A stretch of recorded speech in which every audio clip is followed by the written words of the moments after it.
gosh, that was scary. That was really scary. So you just missed it. Someone had road rage next to me, and they had road rage against me for some reason. I'm not sure why. But they tried brake checking me. They literally just tried brake checking a supercar. Does that make any sense? Oh, that's gonna work, right? Anyways, how's it going, everybody? Welcome back to the gym and a great day. Today, yep, I'm driving McLaren on the city streets of California. They're the crazy traffic zones because I need to get this car smogged ASAP. Because if you don't know this, when you buy a car out of state, every 2 years or so, well, right away when you buy the car, you have to get it smogged, and from there, like every 2 years, you got to continue to do it.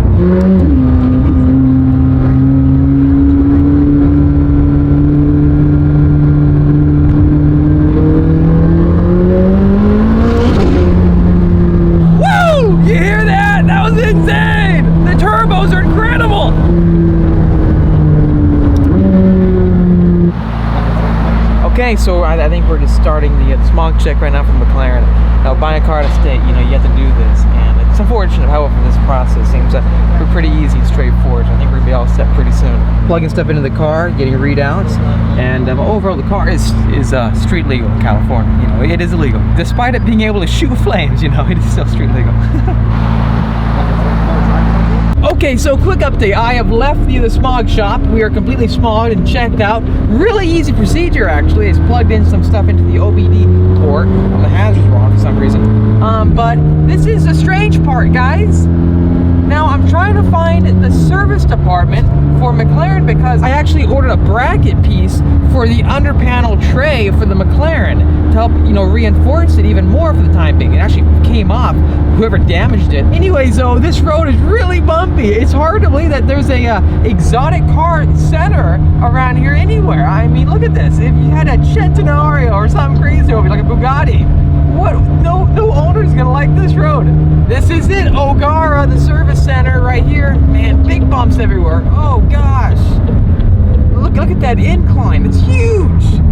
How am I gonna? I'm gonna try to see if we can make it up this. Oh my gosh, how is this where an exotic car dealership is? Oh gosh, that's the craziest incline ever. And right in front of us, you have another McLaren 600 LT. So can you imagine all these exotics going up and down that? If we did not have front end lift, we would be so screwed. That 600 looks nice. I like it.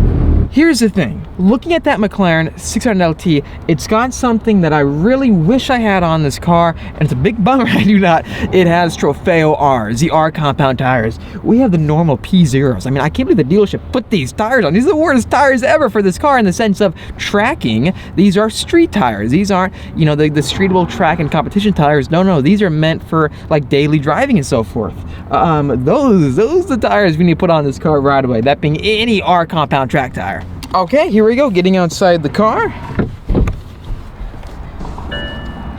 Oh god, this is hard. This one actually does have the orange brakes. That's one option our car did not come with, but I would like to add that, you know, aftermarket to match our car right there, right? Orange with orange brakes. How cool would that look, right? It'll match the LT badge, and then even the seat belts. But honestly, this color though, it looks really, really clean. And he also has PPF on the carbon fiber side mirrors. And I love this right here, carbon fiber intakes. And one thing though, I do want to check. You know, our car has scrapes underneath the front splitter from the previous owner. Let's see if this one follows suit, right? And actually, no, it seems like the car is fine underneath.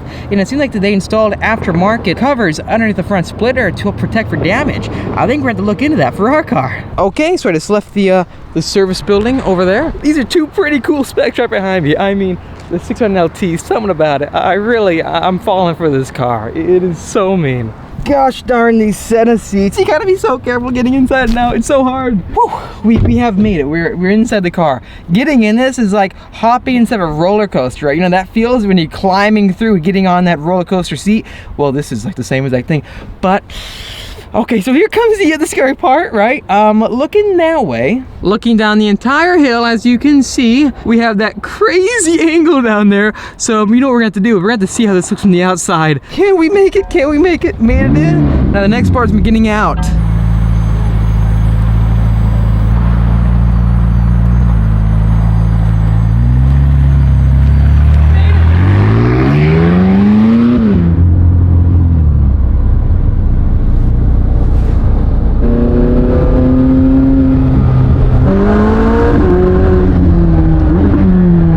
Okay, so it's the next day, and right now I'm on my way to the DMV.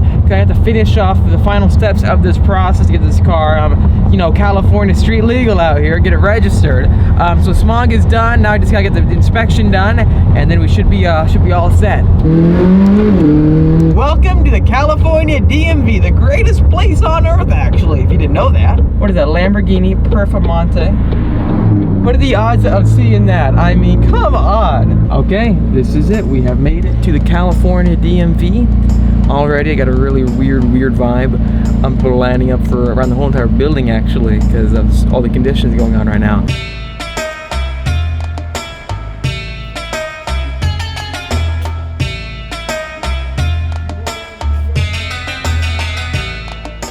That is it. We are all set. This car is hereby California street legal. We are officially set. We have a street legal flamethrower McLaren here in California. Oh my gosh. Welcome back to the Casa. Let's turn off the 600. Now, I want to show all of you what is going on with the McLaren at this moment. I have been getting a lot of people reaching out to me, asking me, hey, what is the deal? What is going on with this car right here? As you all saw, right? I made a few update videos trying to explain to you the situation with this car, and it turned out to be a complete nightmare, I think, because we bought a McLaren 600 LT. And it was represented as a certain way, and when I got it, I come to find out that there is a zip tie, a huge zip tie, connected to the sway bar of the 600 LT to hold up the front bottom under panel assembly. Can you believe that? Who would do that? They zip tied major damage to hang up and connect to a moving component of the vehicle. And no one disclosed to me the damage. So here's what I've done. I've done a temporary fix for that under panel piece, and I'm gonna show it to you right now. This entire piece right here was being held together by a zip tie, being held up by an actual zip tie. So it was one of the most unfortunate experiences I've ever had. And come on, just buy a car like this, you don't expect to find zip ties holding it together when you're buying from a supposed, credible dealership. So this whole thing turned into a nightmare to a certain extent. Now, I wanted to find out what I can do to get this car back up and running. For the meantime, while we wait to settle all this and get the car repaired to how it was supposed to be when I bought the car. So with that being said, we had to figure out what do we do with this entire corner right here that was zip tied. As you can see from the signal right here, the brake duct is not hanging down. However, we have had to build our own assembly piece to hold it up. That being, we had to make a new hole on that under panel to go into a pre-existing hole up top to connect that tray to. So with that being said, the zip tie can come right off. In all honesty, having a zip tie connected to a sway bar up here, who would do that?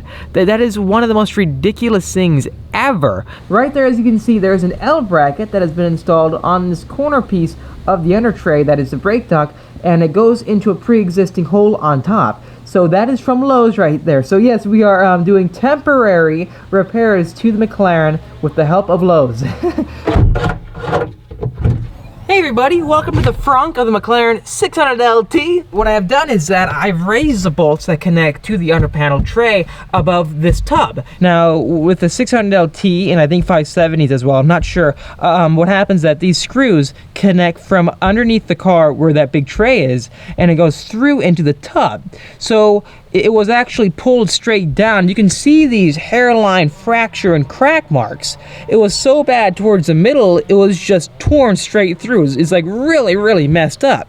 So what I've done is that I've put thicker washers to help get grip for this screw to stay on top. The more wide surface area to hold everything up. You can see kind of like the hairline's fractures right here towards the edge, how it's cracked, where all these screws go. For the time being, this is going to temporarily hold everything up. So yes, the car 100% still needs to be repaired. This is only, and I mean only, a temporary solution. All of this is very unfortunate. It really is. It's a really big bummer, but the way I'm thinking about it is this. I don't want to let all of this bring me down mentally. Right? I want to try to appreciate the car and take the best care of it as I possibly can. So for the time being, for us to be able to try to enjoy the car, like why we bought the car, I am trying to do the best I can. it still needs repairs 100%. And that is why you also saw me get a new bracket from the McLaren service department, and that goes on the side, the left side brake duct, because that's a wall piece. Well, not a wall piece. It's towards the very edge where the inner fender liner is of the wheel, and that gets bolted in right there. This is how you do it. Yep, this is how you do it. Got my Daytona matching orange jack for the orange 600 LT, and yes, I will be jacking up my McLaren. Let me go ahead and show you something, bending all the way down. You see that green sticker right there? That is actually a sticker of a jack, and that is a jacking point for the McLaren. Easily laid out, but the main issue is that it's so far underneath the car, given that it has vertical doors and a carbon fiber chassis, that I had to buy a separate jack. This Daytona jack, the clearance on it, it goes so low that it works perfectly for the McLaren, I think. And actually, these blocks are too big, so maybe like throw these to the left. I have a small one right here, so this should work perfectly for getting the right clearance for the lift of the McLaren. So let's go ahead and do this. As you can see, what I've done is that I've installed bolts where each and every one of these bolts were missing. I have put on bolts and then super wide washers, because this whole assembly where the bolts would be, it's cracked and fractured. You can see that right there, that angle. So the whole thing, as you can see with those crack lines, this carbon fiber underpanel piece really got torn down right here in the middle towards the back. So then also where the tub is, that is where you see these 3 bolts. So those go all the way up into the front tub of the vehicle. This is definitely a patch job and still needs full repairs. This is just to get me by temporarily until Marshall Goldman makes this right. Coming up here though, I'm going to install that new piece that we just picked up from the McLaren service department. It's actually only $20 from McLaren, and it goes right here in front of the brake duct. I believe it gets installed kind of like that. Let me show you the other side. I'm not sure if you can see that, but it goes right here. I think it's more of like a reinforcement brace. And that's it. That's going to wrap up that repair job. Just put that new bracket in, and we should be fine for the time being. This is just temporary again. So I will keep all of you up to date regarding the true repair for this vehicle. Yes, I am working on this, and I'm taking all the necessary measures to try to make sure all this gets right again. So I did follow a lot of your advice. So stay posted, because I will keep all of you up to date. Thanks for watching this video. If you liked it, make sure to hit that like button. It help me out. Also subscribe for much more great videos coming your way. I'll see all of you in the next episode.